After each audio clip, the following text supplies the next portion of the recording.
everybody. Welcome back to episode 8 of Knights of the Dawn podcast. I'm Jessica. And I'm Megan. And we are here to today talk about chapters 5 through 10 of Fablehaven Rise of the Evening Star. We're actually really excited for this one because we got a very updated cast since our last segment, so this should be very interesting. Yeah, we got a lot of new people, hence the name of the chapter 5, New Arrivals. Yeah, so we're going through 5 new arrivals, 6 Tanu, apparently I don't know how to count, 7 the dungeon, 8 Coulter, 9 the Sphinx, and 10 an uninvited guest. Yes, and so when we left off, Vanessa had come to save the kids from the Evening Star, the society, because they were closing in on them, and she drove them through the night to get to Fablehaven. And so this is when they get to Fablehaven, like well into the night, the same night that they left their house, like 2 hours later or something like that. And then the next morning, they start meeting the new people, and first they already met Vanessa, and then they meet the 2 others, Tanu and Coulter, who are also, like, new people at Fablehaven. Yes. And do we want to jump in right now as to why they're there? Sure. Because, I mean, that's what chapter 5 gets right into it. Yeah, that's true. Gets right into the meat of the story. All right, so Grandpa and Grandma take Kendra and Seth, like, breakfast as soon as they get in there, get to Fablehaven.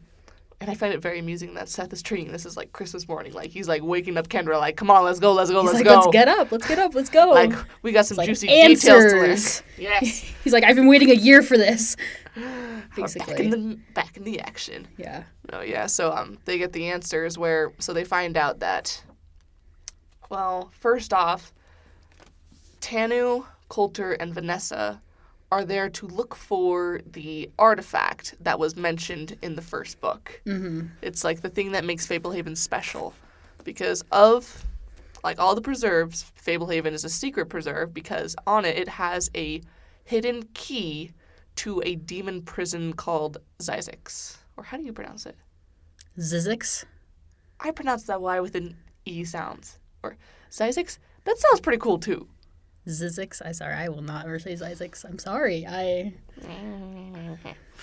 Okay. Well, I listened to the audiobooks. And there's our weekly if we ever get disagreement on pronunciation. If we ever get to, like, interview Brandon Mole, come with a list of words, and we will ask him how they're supposed to be pronounced. I know you're probably going to win, but it doesn't change what I... Because, I mean, I know he probably told the person who reads on the audiobook how he would pronounce them. It's kind of why I feel confident in all my answers. But I don't care. This is 15 you plus years. You can have your thing. It'll just be confusing to our listeners because we'll be saying 2 different things. But that's okay. The demon prison. The demon prison. Named Zizix. But... Okay.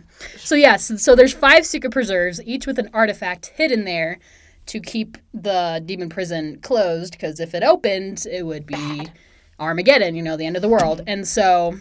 It's been closed for, what, thousands of years at this point is what they say? Something like that, yeah. And Fablehaven is one of the secret preserves, which a lot of people aren't supposed to know about.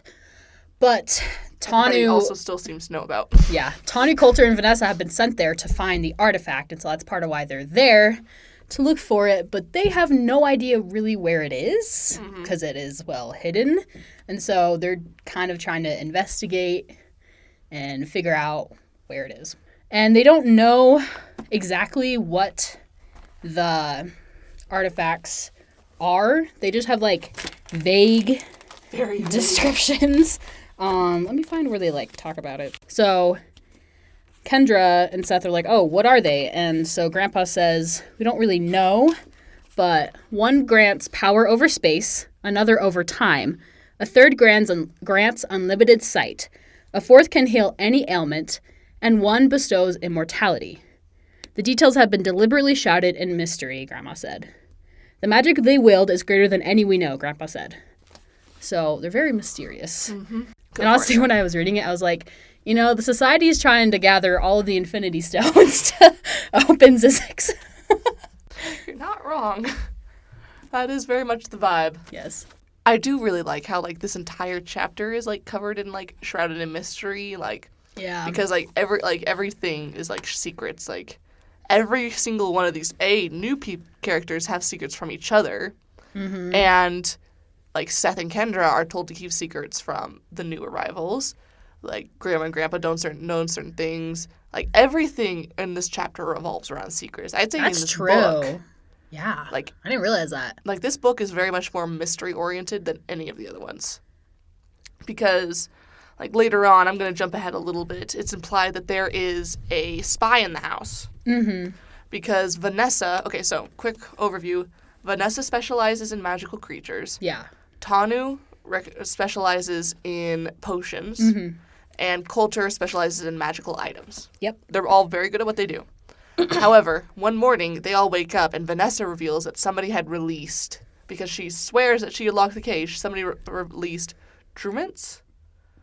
These little creatures that would normally be very poisonous. Yeah. But that she had neutralized their venom. But she's like, she comes in saying, nobody would have known that.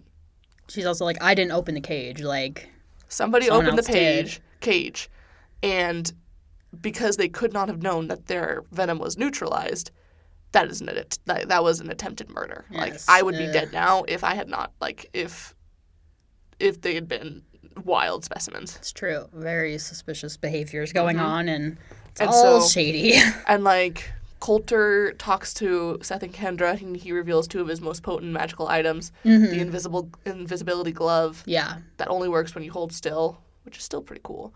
And also his safety cocoon that would, create a protective barrier that he could survive in. Yes. And so, like, he's revealing secrets. Tanu seems to be more the open one. Yeah, Tawny's just like, I'm just I'm good kind of here. I'm good at potions. I'm a big guy. He's a big Samoan. He's cool. He's pretty cool. Yeah, I just thought that was funny. Yeah, no, that's true. There are a lot of, like, secrets, and as the book goes on, it's just, like, it just keeps building, honestly, and you're like, the characters are like, what is actually true? Who can I trust? And that's kind of, like, a big theme of this is because, you know, and, like, there's a secret of, like, them going to see the Sphinx, even, too, and Coulter wasn't supposed to know that, but then he finds out because he heard them talking about it, and that's one of his big lessons. Yeah, and at the same time, he then, therefore, concretes his credibility by going directly to Grandpa Sorensen and being like, hey, I found out about this. Yeah. Just so you know. Props to Kendra also for coming clean directly about that. It's true. Like, unprompted. And Seth's trying to, like, you know, for as much as he knows that Kendra will tell his secrets, he still tells her. Yeah, he has a secret of selling batteries to the satyrs, and then she goes behind his back to tell Grandma, and Grandma's like, ooh, don't tell your grandpa.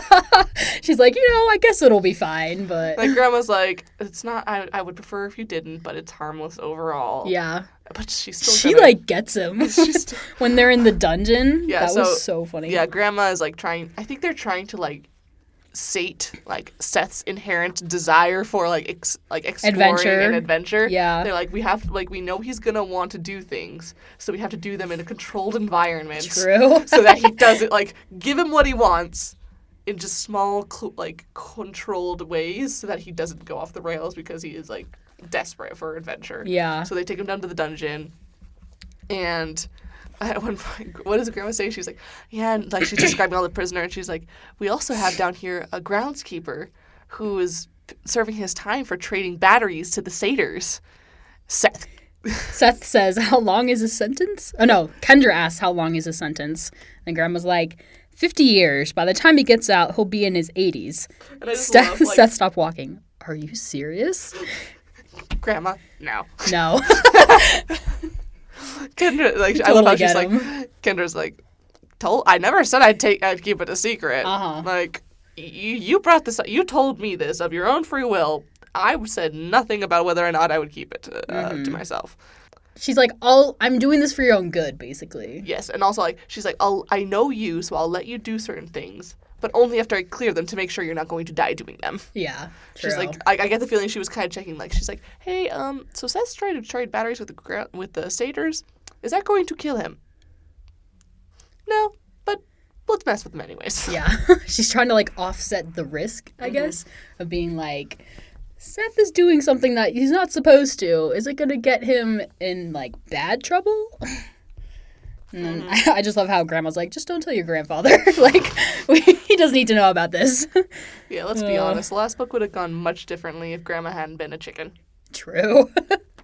That's so true. Speaking of which, we get back around towards that. As to why Grandma was a chicken. Yeah, we do. But in order to go over that, we have to go back a little bit because we meet Warren, Dale's brother. Yes. And so we love Warren. We love Warren. We love Warren so much, which is it's not really apparent why right now. Yeah. But we love him. Oh, and it's so cute. Like, and like what one of our commenters said that like Dale was like their favorite character because Warren and Dale's because of their relationship, and you get to see it right here. Even though Warren, he is in this like what's called like a catatonic state where like he like doesn't really respond to anything, and he's like turned albino, so his like his skin is completely white, and like they don't know what happened to him. He just was like adventuring and came back one day like this, unable to communicate, unable to like do anything. He just like showed up, and this was like 2 years ago. White and hair so too. Yeah, and so Dale has been taking care of him like every day, and it's so cute because at the end, I remember if it's Seth or Kendra. Here, you want to read it? Yeah, and so like they bring Seth and Kendra to the cabin because Tanu has been experimenting with his potions to see if he can help Warren. Mm-hmm. Like, it's been years, and like they've exhausted almost every single avenue, but they do get a glimmer of light because Kendra is briefly able to help him. Yes. Like, just because like her fairiness. Yeah, like, her fairy magic. Yeah, like when she touched him, he kind of revived a little bit more. He responded. Yes, and like Dale was like, "This is amazing! Like, I'm loving. I'm so excited." It's giving him hope. So much hope, and so. But I love this line so much. Yeah. As they're heading out, Seth asks, "What'll you do if you can't find a way to cure him?" Dale paused. "I'll never know that day has come because I'll never stop trying." That's okay. That's when like Dale was just like that's the Dale peak of Dale right there. That's Dale at its That was finest. one of the best lines. I will say Dale doesn't do a lot, but he has some really good lines. Can we give him a round of applause just for that one? Yes, Dale. Best brother award. Like, that's so sweet. I love that so much. That line, right? I had forgotten about that line, but So now I feel like it's like ingrained in my brain. It's like, a really good. I'll never stop trying. Just like he will not give up on his brother, which is so sweet. So yeah, Grandma had been turned into a chicken because in the dungeon they have a djinn which can grant like wishes, but you have to like have some sort of like interview or something with it. You have to. I think you have to answer three questions, and you cannot lie, or else it gets set free. You have to answer, otherwise you get like it stays in prison. The djinn stays imprisoned, but it can retaliate. And so what Grandma was thinking is like she knows that the djinn is down there in the dungeon, and Warren is in this catatonic state where he cannot take care of himself. Yeah. And so she's like, maybe the djinn can help. And so she very carefully prepares and goes into this interview with the djinn, but gets tricked or gets, there's something like, she can't answer. Yeah. And so like she doesn't answer. The djinn is a mastermind. Like that is the best question you could ever ask. Mm-hmm. He asks like, what question would you not be willing to answer? Yeah. And she thought of everything, but then something came to mind. Which we still don't know. That's true. She doesn't say what it is. Ever. Nope. Which makes me mad. It's honestly a good thing. If she wouldn't tell the djinn, she shouldn't tell Seth. But because she refuses to answer that question because now that she knows that there's something she can't answer, the djinn turns her into a chicken. And therefore dooms Fablehaven to raucousness and chaos when Seth is let loose. And Grandma's a chicken and cannot reel it in. Indeed. Because like they talk about like how dangerous that djinn is because they are talking about like just to get into the cell it needs 3 keys and a word. Seth goes, "What word?" Kendra, 2 words. Dream on. Kendra's like, why would she tell you? You are not responsible. I love it so much. It's such a great sibling moment. Just like, dream on. Like, you think that you'd actually, like, come on. Mm-hmm. And then later on that page, they talk about this other cell kind of thing. It's called the quiet box, where it holds a prisoner, and they don't even know who is in there. It's, like, been the same person for as long as they know. And so there's just, like, all these different, like, dangerous prisoners in the dungeon, you know, just chilling down there. And you just kind of, I mean, yeah, it does satiate Seth's, like, intrigue. It was just like, man, there's, like, a lot of stuff in here that is dangerous. Like, just another reminder that Fablehaven is a little more dangerous than you might think. Aside from that, though, we start to kind of get to know our new cast members.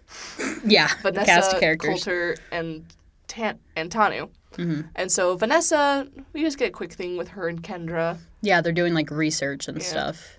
Tanu, we kind of find out a little bit of his history. Like, he comes from a very long line of potion masters, where they, like he has, like, these things called bottled up emotions that he tests. Yeah, you can, And, like, mix them and, like, make people, like, feel different ways and stuff. Yeah. And then also, like, we get to know Coulter a little bit.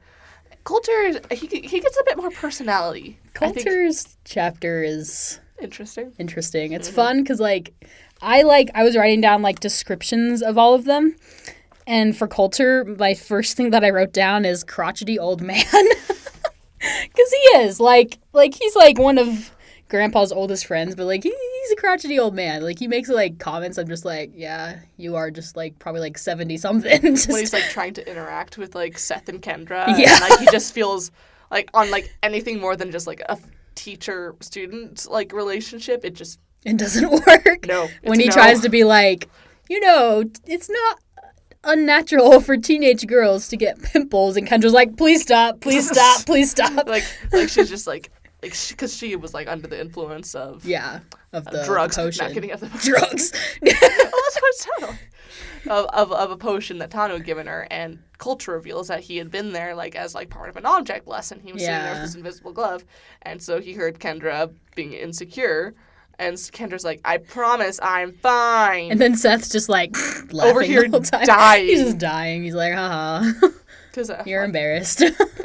And we also, though, and I feel like, because Grandma had mentioned this as well when she was introducing them. She was like, Kendra might have some problems with Coulter.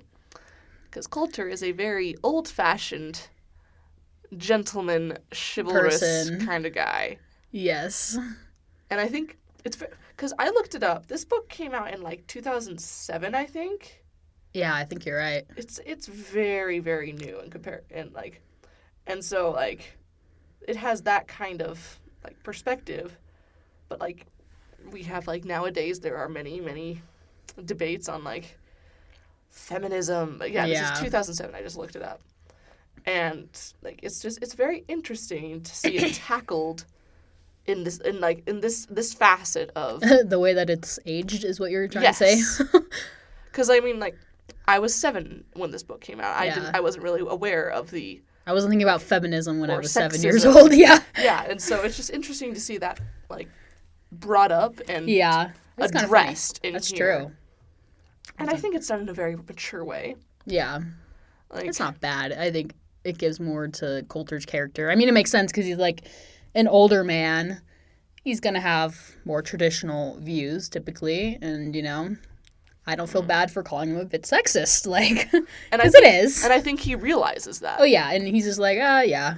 He's like, I know I'm old-fashioned. I know I have that kind of thing, but I believe. He says, I feel that there are places that a woman should not go. Mm-hmm. It is not because he believes they are less capable. Yeah. Or at least what he says. It's not belief. He doesn't believe they're intelligent or able. Yeah. And he's not going to, like, prevent. Like, he says to Kendra, like, I will not take you to a certain place that I might take your brother, but I will not prevent you from coming if somebody else wants to take you. Mm-hmm. And he's not going to prevent Grandma Sorensen. He's not going to prevent Vanessa from going anywhere. Yeah, because he's like, oh, they're capable.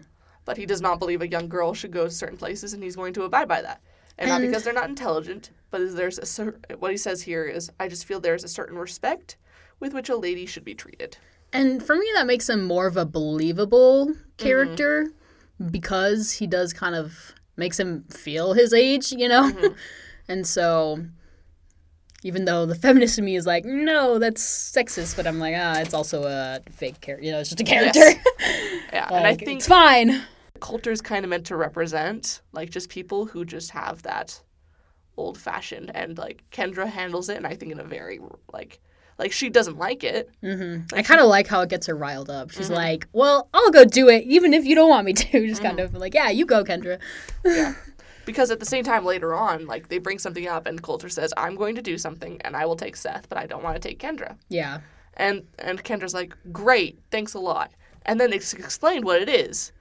he's going to sacrifice a buffalo to a fog giant to be eaten alive. And then Seth, and when he says that, Seth is like, awesome. But then later, when it's actually happening, Seth didn't like it. Seth has to look away because he's like, oh, this is disgusting. Mm-hmm. And at the same time, Kendra's like, okay, I would not want to see that. Mm-hmm. But it's the fact that she's being told that she can't see it. Yeah. I see both sides of the argument here. Yeah. But Kendra stands up for herself, and I'm like, yeah, you go. Yeah, you go, girl. You got it. You got it, girl. But yeah, I do think that does a good job of giving, like, Coulter just a little bit more... Yeah. A little bit more character. A little more rounded character. Mm-hmm. He has some flaws. Yeah. But he's still pretty cool. Yeah, no, he's still capable. I really like, first of all, the object lesson that he gives them where, like, he tells them to meet him by, like, the fountain, and then he, like, quote-unquote shows up late and, like, listens to their, like, basically, like, spies on them, and then he, like, reveals himself once they, like, start talking about the Sphinx, and he's like, and this is lesson number 1, basically. Mm-hmm. Don't ever believe that you're alone. Until you know. And so then he's, like, showing them, like, his glove that you mentioned that when you, like, are completely still, keeps you invisible. And then he has this, like, other ball or something that like acts as, distractor ball. like a distractor ball where he puts in the fountain. And whatever you do, you're not supposed to be able to, like, pick it up or anything, basically. And so when Seth goes and tries it, he totally gets distracted. It works completely on him. But when Kendra goes to do it, she can pick it up just fine. Mm-hmm. And then they discover one of her new powers, which is she's not affected by distractor spells, which is another interesting power. Mm-hmm. Very handy. Yeah, so, like, Coulter's like, and I love how flabbergasted Coulter gets. And, like, he's like, wait a second. No, you could, don't, he's like, don't put it back. That's not possible. And then Kendra gets a zinger in his mouth. Oh, yeah. Like, he brings it back, and Coulter's just staring at her like, how on earth did you do that? And Kendra's like, I don't know. I thought I was just a girl. And I'm like, go, girl. She's like, pretty good for a girl, right? And Coulter's like, it's not about that. It's about the fact that you should not have been able to pick that up. He's like, no, really. How did you do that? Yeah. And I love how that's, like, used as, like, an explanation of, like, how people don't just find Fablehaven or any of the other preserves. Yeah. It's because they're all protected by these distractor spells. Yeah. If you focus on trying to get to them, it will, like, the magic will automatically turn you away. Mm-hmm. Like, Seth's trying and you to won't get even the ball. know you're going the wrong way. Yeah, the ball's on the lawn, Seth's trying to get it. He ends up picking grass and coming back and being like, what? Like, and, like, he completely, like, forgets that it was even a thing. He's like, oh, yeah, right. He slaps his head a lot. Yeah. Focused out. And then after Kendra does it, he's like, wait, I bet I could do it. Like, and fails again. And they can't. And then I love at the end of this, like, chapter, they start talking about the changes that have happened with Hugo. They're talking about how when Hugo was remade by the fairies, what they think happened is that they made him a true golem, which means that he does have a bit of, like, free will. And so he's starting to, like, learn to do things for himself, which is really interesting. Sentience. Yeah. So, like, he's not just, like, a robot that will go do everything. Well, he'll still, like, go do everything, but now he can, like, start to think for himself. He's still obedient, but, like, he's able to, like, make choices, make decisions for himself. And they're trying to foster that. They're like, okay, now go hang out with Hugo and help teach him. It's playtime. It's like they're literally playing with a toddler. And there's, like, one of the funniest scenes right here where, let me find it. And so he says, they're looking at flowers, and, like, Kendra's like, oh, which one's your favorite? And Seth is like, oh, do we have to look at flowers? Let's do something exciting. And then Seth says, great, Seth said. You're very sensitive and artistic. Now, how about we go have some fun? Want to go jump in the pool? I bet you can make the best cannonballs. Referring to Hugo? Hugo crossed and uncrossed his hands, indicating that he did not like that idea. He's made of dirt, Kendra said. Use your brain. And rock and clay, I thought it would just make him sort of muddy. And clog up the filter. You should have Hugo throw you in the pool. The golem turned his head towards Seth, who shrugged. Sure, that would be fun. Hugo nodded, grabbed Seth, and with a motion like a hook shot, flung him skyward. Kendra gasped. They were still 30 or 40 feet away from the edge of the pool. She had pictured the golem carrying Seth much closer before tossing him. Her brothers sailed nearly as high as the roof of the house, which is 2 stories at the very least, before plummeting down and landing in the center of the deep end with an impressive splash. Kendra ran to the side of the pool. By the time she arrived, Seth was boosting himself out of the water, his hair and clothes dripping. That was the freakiest awesomest moment of my life, Seth declared. But next time, let me take off my shoes. See, interesting fact, when I read that, I'm like, I see Seth just, like, staring, like, slack-jawed, like, kind of, like, voice trembling, like, that was the freakiest, awesomest thing of my life. He's like, what? Just let me take off my shoes next time. Because I love that that's his priority. It's so funny. I would love to see that scene where Hugo just, like, picks him up and just chucks him with perfect aim, by the way. And he, like, sails, like, higher than the house, and Kendra's just like, oh, no. And, like, I didn't mean for that to happen. What better way to communicate that how, like, Hugo is, like, because usually he would need an order to do that. Yeah. And, like, Seth and Kendra don't usually have the power to order him, but now he's making these decisions. Like, they're just supposed to have fun. Mm-hmm. And to Hugo, he's like, oh, that would help them have fun. And so he doesn't have that, like... He doesn't think to as take much him closer. Yet. He doesn't have as much judgment yet. He's still kind of in that order response mindset. He's still like a little child, basically. Yeah. And so, like, he wouldn't think to take him closer. He's like, oh, throw you in the pool? Sure. He knows he can, so he does. Yeah. It's so good. I love Hugo. It's so great. He's so great. And he's, like, as he starts getting sentience, he's just fantastic. Mm-hmm. And so, the next chapter, chapter 9, we have our next, new character. We've heard about him before. It's the Sphinx. So the Sphinx is like this, how to describe him, like the wise old man? Not really like old though, because they don't really know where he comes from. He's like he helps everyone. Omnipresent, omniscient character. Yeah. Who's just kind of always there in the background. Yeah. They say that, like, they don't really know if he's even human, because, like, he's been around since, like, the 12th century, but he just, like, helps the caretakers and, like, people who are, like, on preserves and stuff. And so... he's just constantly moving, constantly doing things. And, like, around this time we find out that he's most recently been helping out in Brazil because the secret preserve there has fallen. Yeah. And, like, they have no contact with anybody inside, like, they even said that Maddox went to go try and find the artifact, and they've lost contact with Maddox. And so, like, he's like, yeah, I've been doing ground control there. But, like, it just seems like he just permeates, like, everything. He has all his fingers in all the pies, basically. And everyone, like, trusts him because he, like, kind of knows everything, basically. So, yeah, they go to see the Sphinx because they want to know about Kendra's powers, and they want to know more about what they can do to help Seth. Seth's part, Kendra's part, the Sphinx identifies very quickly. Everybody thought she was just fairy struck because, like, she was exhibiting some of the signs. But apparently the Sphinx takes one look at her and he says, nope, you're very kind. Mm-hmm. She's like, oh, thanks. I like to think I'm a very kind person myself. No, but, he's like, no, very kind. Like F-A-I-R-Y space or not space. K-I-N-D. So she is of the same kind as the fairies. And fairy kind is even less common than being fairy struck. Yeah, and it gives you, like, more powers, basically, too. Like, he says, like, I think this is the first time this has happened in, like, 1,000 years. Like, he's like, I've never met anybody who was fairy kind, but I know the signs. Yeah.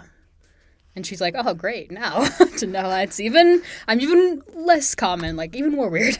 Because apparently, like, because we remember at the end of the first book, she tested the elixir, like, trying to, like, when she was trying to garner support, like, she was like, tasty from your queen, you should drink it. Tastes so good. And the fairies copied her and started turning into giant Amazon goddesses. Yeah. But apparently, because she tasted that elixir, which was made from the tears of the fairy queen, I think would be the most volatile the magical ingredient. Yeah. She's like, the Sphinx is like, yeah, you would have died. Yeah. In a torturous, like, excruciating way. And she's like, it's like, oh, great. So, yeah, the fairies, like, saved her life by sharing their magic with them, and that's how she became fairy kind. Mm-hmm. Which means, among other things, she's not affected by mind control, including distractor spells. She doesn't need the milk. She can recharge depleted magical Yes. items with just her touch. That's what the Sphinx like tells her is probably like the biggest reason that the society is going after her.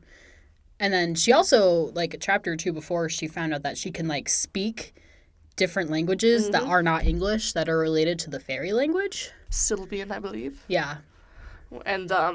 And she just like throughout this book, I think, is when she discovers most of her powers. I think we've got another one or two to. It's been like every chapter she's like, oh, I can do this. Oh, I can do this. Just like new things coming out of a hat. Like all these powers coming out. Yeah. So that's cool. I just remembered something Go for about it. the Sphinx. He knew that Kendra read the letter from the first book because it like marked her. Yeah. He mentions that. That's another mark for him being just kind of like omniscient. Like he just knows everything. Yeah, and he's like, which one of my letters did you read? And she's like, the one that you sent to my grandpa. Like, she's kind of like, how do you know that? And he's like, oh yeah, that's fine then. Be glad Yeah. you didn't do it evilly, otherwise I would have killed you. Otherwise, I would have turned into a snake and, killed you. And she's like, great. Hey, yeah, thanks. Perfect. And so, I love how they have like such a long conversation, and then we kind of switch to Seth's conversation, and the Sphinx kind of goes, yeah, you're screwed. You're cursed. Okay, because Seth fed the little frog statue. Yes. The statue bit him, and now the statue the statue is now turning into a demon and will now hunt him down until it consumes him. Yeah, so the statue was actually a demon that was like, what's the word? Dormant. That's a good one. And so, since he fed it, it's now alive, and what it will do is that it will keep growing bigger until it eats him. In that's which like case it returns to its dormant state. and then it becomes a stone statue again, and so basically, it is a death sentence for Seth because the demon, which is called Olok the Glutton, will continue to get bigger and eat things until it can eat him. And they're like, well, the Sphinx is like, well, you cannot leave Fablehaven anymore because that is the safest place for you because Olok should not be able to get into Fablehaven. But then in chapter 10, we find out that somehow Olok the Glutton has gotten into Fablehaven and he almost eats Seth. So basically, in this chapter, I guess, we've pretty much exhausted Yeah. the Sphinx. It's revealed that... Well, not revealed. So in the next chapter, Seth goes and he wants to start his business. Yeah. So he's got all of his size C batteries ready. He leaves a note for the satyrs, and they leave a note for him instructing him on where to go. So he leaves the yard, which doesn't seem to be as frowned upon anymore. He kind of sneaks out. He kind of got the green flag more or less from Grandma. Grandma's like, okay, you can trade with them. I don't think she knew what happened. She still doesn't want to leave the yard though. But yeah, so he's able to leave. It's just I don't think it's quite as taboo. But yeah. And so he leaves the yard, goes and meets the satyrs, helps ref their tennis game. And as they're negotiating for the batteries, Seth's getting ready to leave, and boom, Olok the Glutton, which is basically a giant frog the size of a pony. With a bunch of tongues. With a ton of tongues. Which, can I say the front of the book? I never realized that those were his tongues. Oh, I really? thought it was just wisps of smoke. If you look at the front cover, it has the Olok. OG front cover. Yeah, the I don't OG. think the reprints have it. Maybe. Yeah. It has the little frog statue with Olok in the background. Yes. And it has these blue things coming out of Olok's mouth. These blue swirly things. And I totally thought those were just wisps of smoke, Oh, really? and creepy. But as I was reading this most recently, I was like, wait, no, those are supposed to be his tongues. Yep, Ew. those are his tongues. Yeah. So, first off, good on Seth. Good on Newell and Doran. for defending Seth. Yeah, they threw themselves in between him and the demon. Mm-hmm. To be fair, Seth is currently their only supplier of batteries. But they're also friends now. Yeah. They're becoming good friends. Yeah. So Seth. Newell and Doran are kind of you don't want to count on them to come in the middle of the night and get you from a party, but No. if you're with them and you need them to have your back in a fight, they'll be there for you. Well, also when Olok shows up, Newell says, "For batteries!" Newell cried, intercepting the glutton in midair. So it's kind of a funny war cry. But they're also trying hard to help Seth.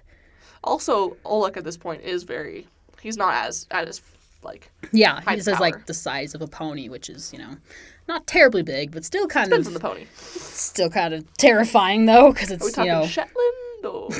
I don't know.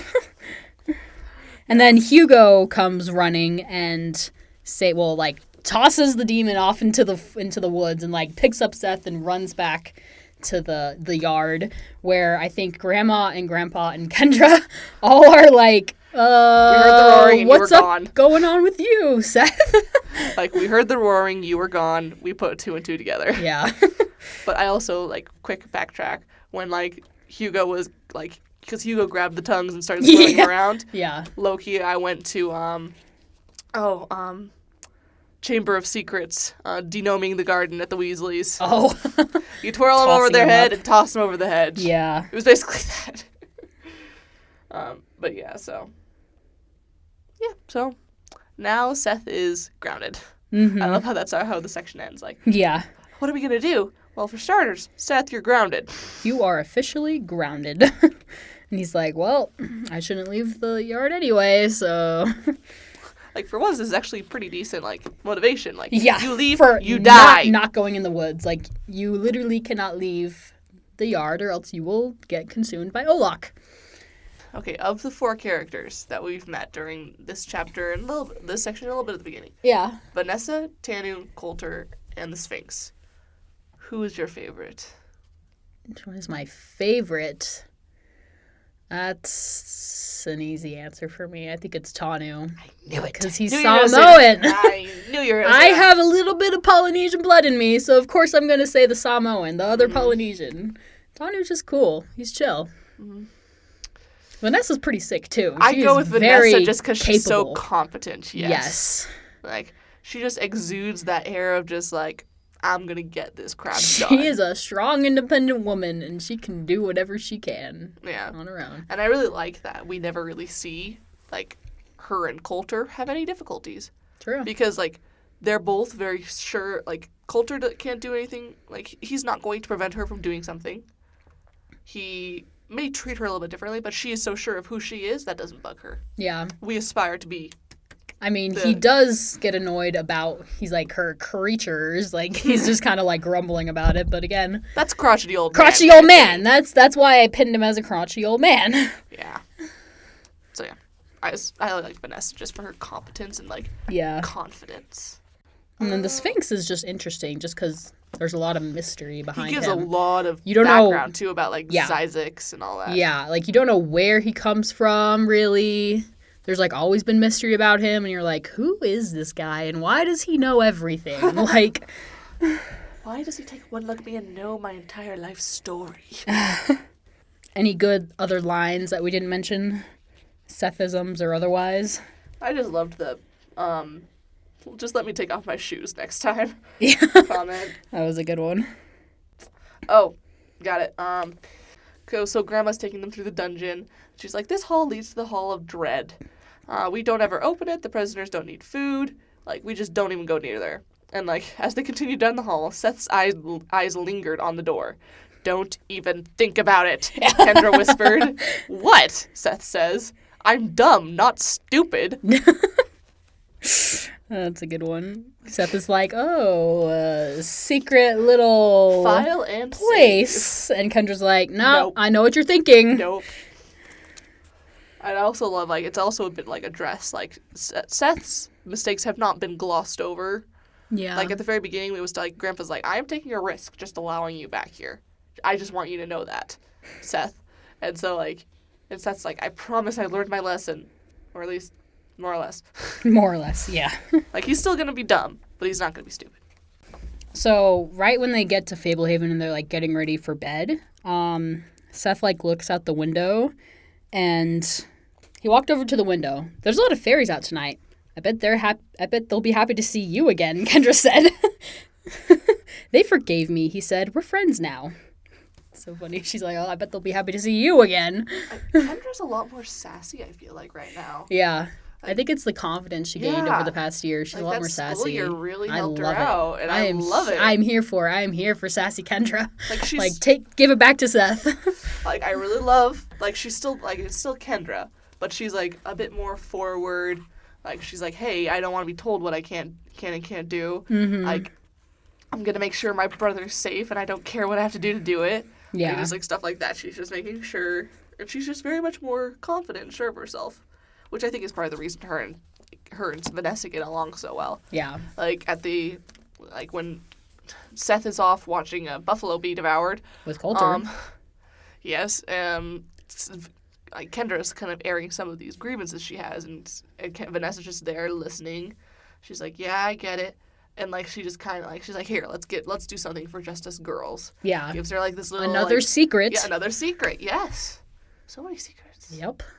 But yeah, like a little like the equivalent of invisible ink. Yeah. Or like wax crayons. Yeah, it's called like an umite wax. And an umite candle. You can only see the wax in the light of a candle made of the same wax. Mm-hmm. And Super cool. yeah, Vanessa's like, this will work on anything, so... We're pen pals. Yeah, she's like, I might leave you a secret message anywhere, so be prepared. I don't think we have anything else to add for this episode. Just a lot of secrets, a lot of mystery, and... Speaking of which, we're probably going to have to cut out like 10 minutes of this because we did just go off on like several tangents that were either spoilers or totally off topic. That's fine. Yeah. It's okay. Yeah. This is our time to hang out. And so if you guys ever want to hear us talk about other fandoms, let us know, and we'll make a random episode for people who want to talk about that. On certain topics. Of... Star Wars, Marvel, Avatar: The Last Airbender, Harry Potter, Lord of the Rings. Lord of the Rings. That's me. Yeah, that's you. Yeah. Okay, so thanks guys for listening to this episode today. We'll catch you next week. I think we'll do another episode talking about this book. We're trying to do 4 episodes per book, pretty much. That's kind of how it works out. Yeah. So. We'll get to some really exciting parts for next week, so that'll be fun. Answers to questions, more secrets, more intrigue. Did we get any secrets revealed? No, never mind. No, yes, there are. I'll say that. Yes. But so, it'll be fun. Yeah, it'll be good. So tune in next week for our next episode. And until then, thank you for listening to the Knights of the Dawn podcast. We appreciate the time you take to listen and like and subscribe to our YouTube channel, or just, send us any emails. If you have any comments you want to send us, either go comment on our YouTube videos or email us at knightsofthedawnpodcast@gmail.com. And share this podcast with a friend. If you know anyone that also likes Fablehaven or likes any of other Brandon Mole's books, we'll get to all of them eventually. In the future. It will happen. And let us know if there's anything you want to hear from us, any theories you have, any little questions that you want us to answer. We're open to anything as long as it's connected to Brandon Mole's books in any way. We're down to talk about it. Yeah. All right, guys. Well, I'm Jessica. And I'm Megan. Have a great day. See ya.